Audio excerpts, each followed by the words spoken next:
सोनम वांगचुक के समर्थन में कांग्रेस की एंट्री। जंतर मंतर पर पहुंचे पवन खेड़ा। पवन खेड़ा ने वांगचुक से की मुलाकात।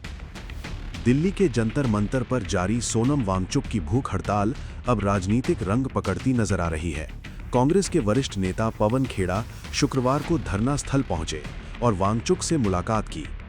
उन्होंने केंद्र सरकार पर निशाना साधते हुए आंदोलन की मांगों को गंभीरता से लेने की अपील की।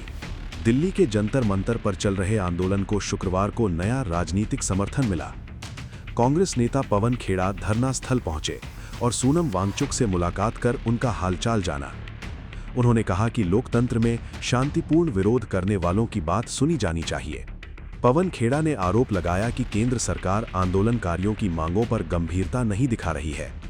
उन्होंने कहा कि यदि किसी नागरिक को अपनी बात मनवाने के लिए इतने लंबे समय तक भूख हड़ताल करनी पड़े तो ये लोकतांत्रिक व्यवस्था के लिए चिंता का विषय है।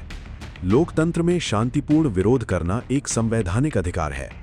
जब नागरिक अपनी बात रखने के लिए उपवास करते हैं तो सरकार का फर्ज है कि वो अपनी बात सुने, न कि नजरअंदाज करे। यही राजधर्म है। श्रीमती इंदिरा गांधी जी ने 1984 में यही किया था। डॉक्टर मनमोहन सिंह की सरकार ने 2011 में यही किया था। वे समझते थे कि सरकार की पहली जिम्मेदारी बातचीत करना है, भले ही असहमति हो। लेकिन इस सरकार ने उदासीनता का रास्ता चुना है। इसने शिक्षा सुधारों की मांग पर बातचीत करने से इनकार कर दिया है, चाहे ये मांग श्री राहुल गांधी और देश भर में NSUI और IYC कार्यकर्ताओं ने उठाई हो या जंतर मंतर पर प्रदर्शनकारियों ने। ऐसी उदासीनता सिर्फ अहंकार नहीं है, ये संवेदनहीनता है और लोकतंत्र के लिए बिल्कुल भी उचित नहीं है। आज कांग्रेस पार्टी की ओर से मैं श्री सोनम वांगचुक और जंतर मंतर पर प्रदर्शन कर रहे लोगों से मिला और उनसे आग्रह किया कि वे अपनी बिगड़ती सेहत को देखते हुए अपना उपवास समाप्त करें। अपने लोगों को खोने से कोई आंदोलन मजबूत नहीं होता। हम आगे भी लड़ने के लिए जीवित रहते हैं। सोनम वांगचुक का अनिश्चितकालीन अनशन लगातार जारी है। उन्होंने समर्थकों से अपील की कि वे आंदोलन को शांतिपूर्ण रखें और 20 जुलाई को प्रस्तावित संसद मार्च में बड़ी संख्या में शामिल हों।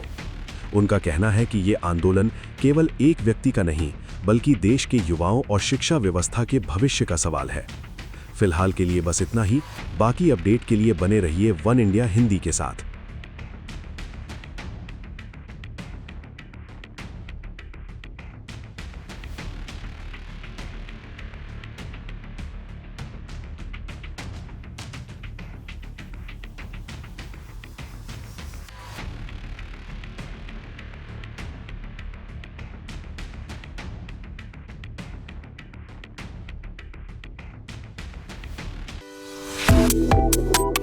Subscribe to One India and never miss an update. Download the One India app now.